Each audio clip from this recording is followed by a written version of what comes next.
I mean, it was horrible. This thing had been filled with garbage. We found 2 dead cats in there. I've got a picture, a moving picture of a cat that came up to where we were working, and it stood there and looked at us for a bit, and then it just turned and walked off like, you know, what are you idiots doing there? But anyway, in January 6, 1982, at 2 o'clock in the afternoon, I found the Ark of the Covenant. Right? You would not believe the amount of stone and dirt and everything we had moved. God kept our interest up by thinking that just any minute we'd find it. You know, for all of that time. Usually the carrot doesn't work for that long a period of time. I think you know about holding a carrot in front of something so to get it to move. So anyway, we found it.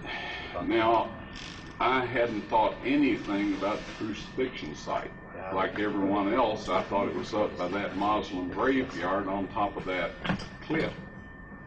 And in fact, I went up there looking one day for it, and a couple of Muslims kind of helped me off of the out of the place. My feet touched the ground about every 10 feet. But anyway, I didn't see any evidence up there. But as we dug down the face of that cliff, we found those 3 cutouts. Now, folks, there was only one crucifixion site in Jerusalem, and that is it. Not only that, the place where they crucified people was the same place where they stoned people, right? There's a very strong tradition, in fact there's a big church built up there, where they supposedly stoned Stephen. Remember the story in the Bible? And he said, I beheld heaven, he says, I beheld heaven open, and I saw the Son of Man, or Jesus, sitting at the right hand of God. And there's a special, this is a special place up there. There's a book with that title for sale in there. And I suggest you get it. It's a very good book. So anyway, when I found the cutouts, we were digging along the cliff face, but the dirt out here was beginning to threaten to fall in on us and bury us. So I went to the left, dug a shaft straight down, and you know where that little bench, that curved bench is sitting out there, and that pillar? By the way, those are pagan symbols. What they're doing in there in a Christian place is amazing. But it's a symbol of sun worship, and the pillar is a phallic symbol, fertility symbol. They're not right over the Ark of the Covenant, but I'm surprised they are even that close. So as we tunneled along at the quarry floor, at the base of the wall, I found the cross hole.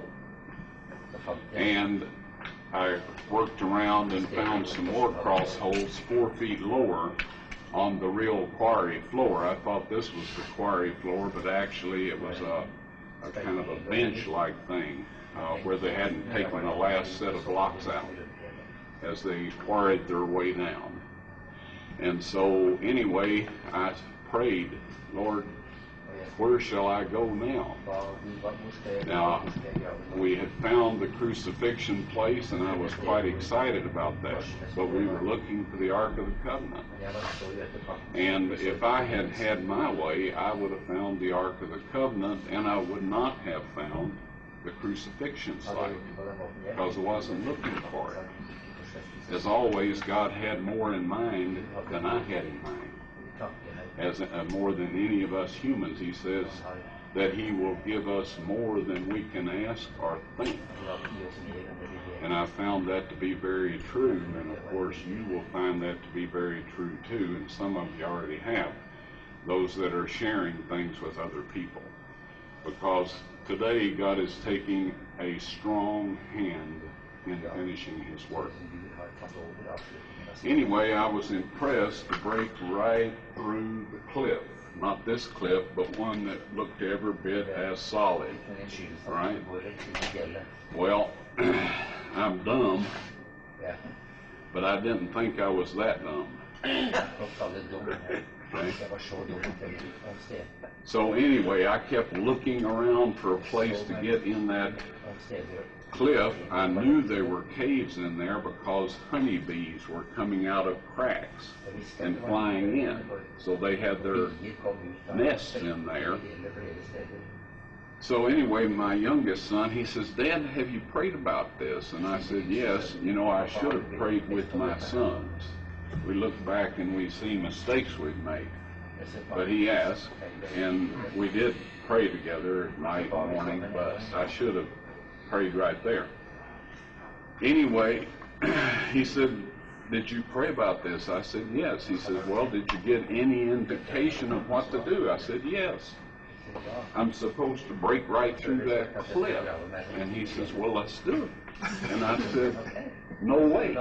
That's stupid. I'm not doing it."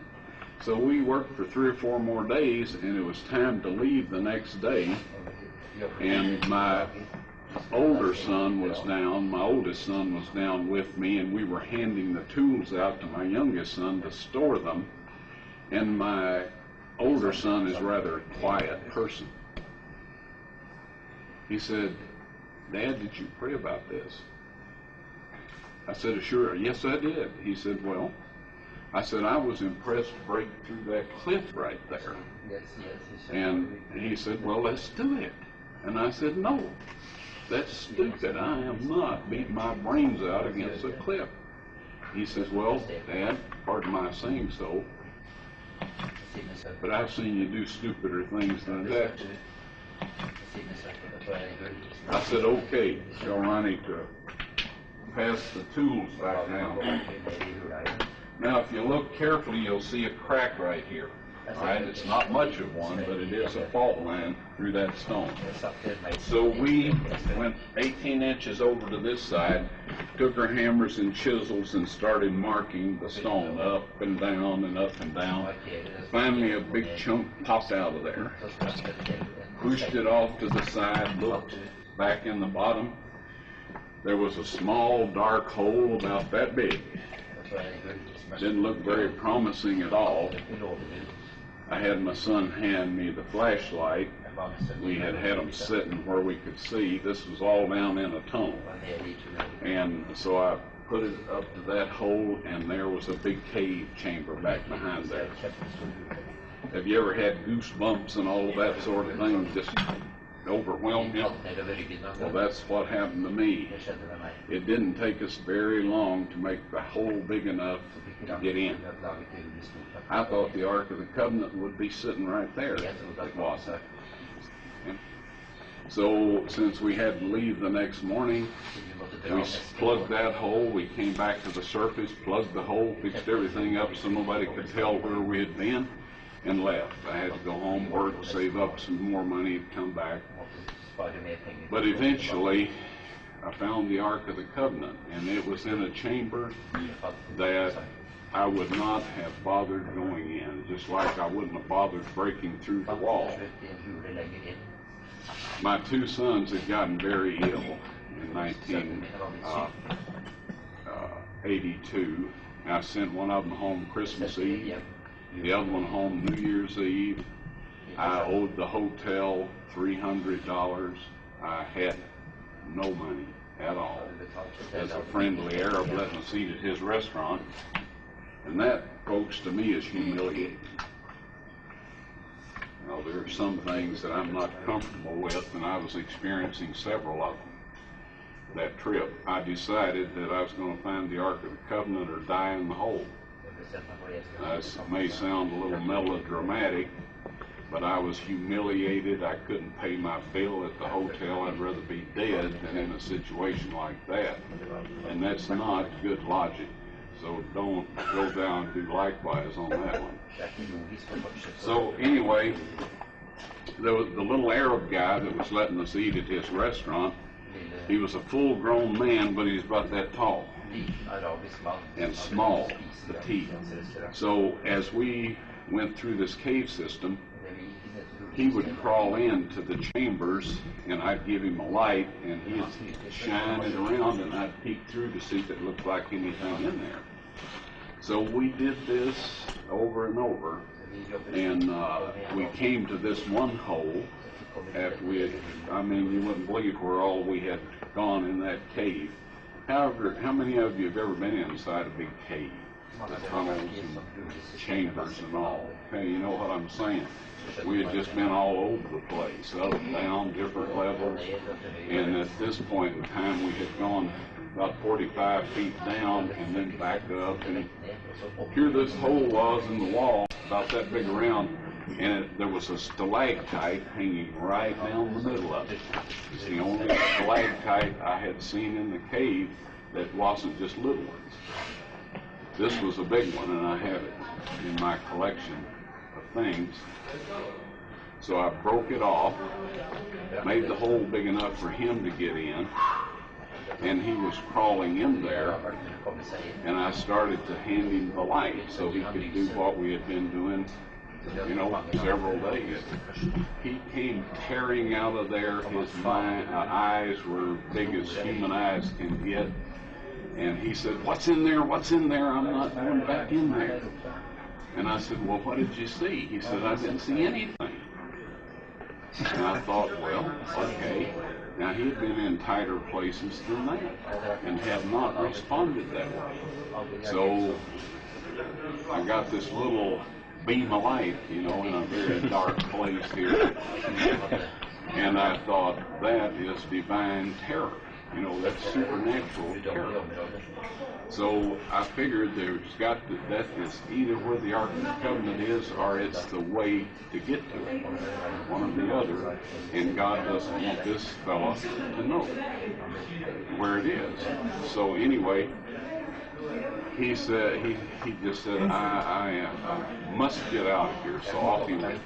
So I made the hole big enough for me to get in. I got in there, and folks, it was full of rocks, bigger than these here, up to within 18 inches or so of the ceiling. If this young man hadn't been terrorized and come scooting out of there like he did, I would not have gone in that place. But who needs rocks? We've been moving thousands of them for 3 years. So anyway, I crawled in there with the flashlight, and I crawled around on top of the rocks, and I shined the light down between the cracks in the rock, and there a flat gold thing reflected back at me. So I moved over and shined down through another. There was two reflections, one here, one there, and one over here. So I knew it was a flat gold top. And I thought, the Ark of the Covenant. I forgot about the cherubims, you know, sitting on top. They'd have been poking up through if that was the top of the mercy seat. But anyway, I started moving these rocks, and I stuck them everywhere I could. By the time I got down to that gold surface, I had them behind my shoulders, leaning back against them, and it was the table of showbread. Well, hey, that's not a bad find, huh? But anyway, I was looking for the Ark of the Covenant, and it was only then that I took time to carefully examine the rest of the chamber. See, I had just crawled in, took a quick look, and started checking down under the rocks. So as I moved the flashlight along the wall, I saw a stone box sitting against the wall about this low, this much space between it and the ceiling.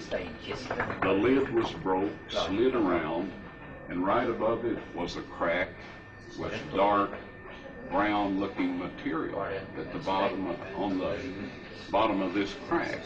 And I was able to see the top of the lid of the box. On both sides of the broken pieces was more of this brown stuff.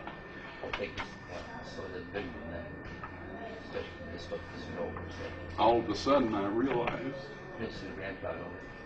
I was sitting in front of the Ark of the Covenant. and that Christ's blood had come down.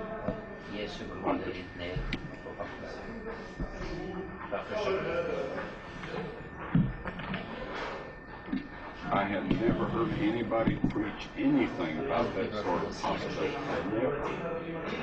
And it was too much for me. When I regained consciousness and looked at my watch again, 45 minutes had passed from the time I crawled in the chamber. Because I figured I'd find the Ark of the Covenant in there, I wanted to know what time it was. So anyway, it was 2 o'clock when I entered the chamber. And after I regained consciousness, it was 2:45. I couldn't see down in there, but I knew what it was. Later, Ron Wyatt would confirm that this was the Ark of the Covenant, and that the blood on the mercy seat was from someone who had only one human parent. There were no paternal chromosomes except for one Y chromosome. Jesus was God's only begotten Son, just as he said he was.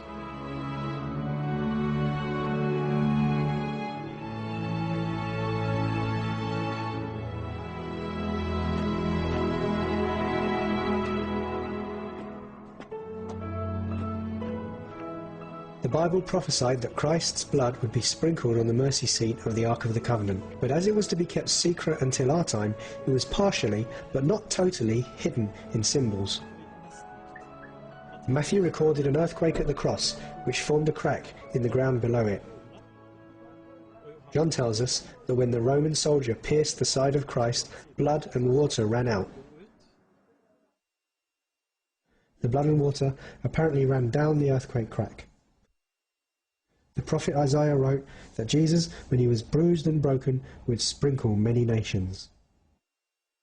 Jesus himself said, when he initiated the communion service, that he would enter into a covenant with all people through his blood, the blood of the covenant. The blood would confirm this covenant.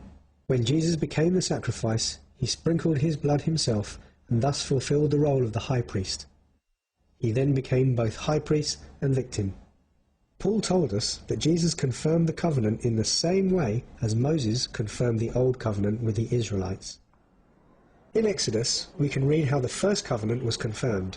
In his letter to the Hebrews, Paul writes how Jesus confirmed the everlasting covenant in the same way that Moses confirmed the covenant between the people and God.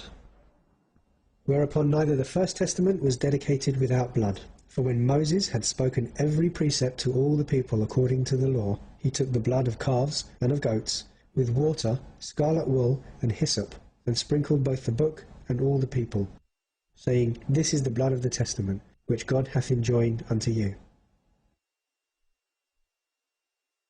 He took blood and water, and sprinkled it upon the words of the covenant.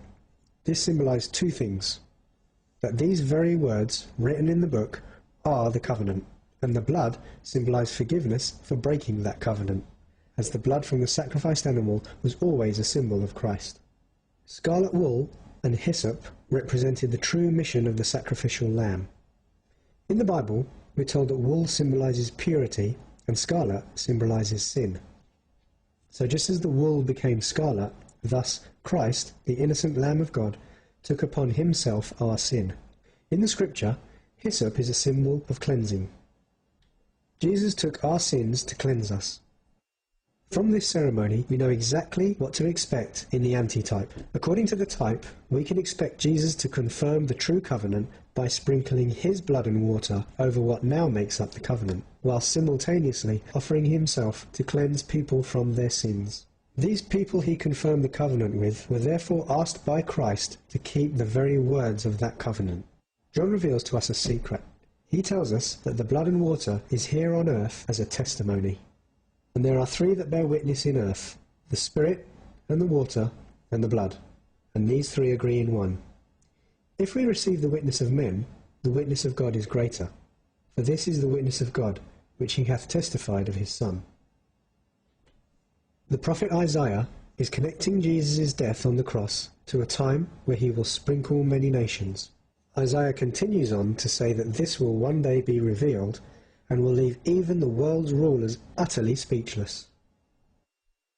Thus he will sprinkle many nations. Kings will shut their mouths on account of him, for what had not been told them they will see, and what they had not heard they will understand.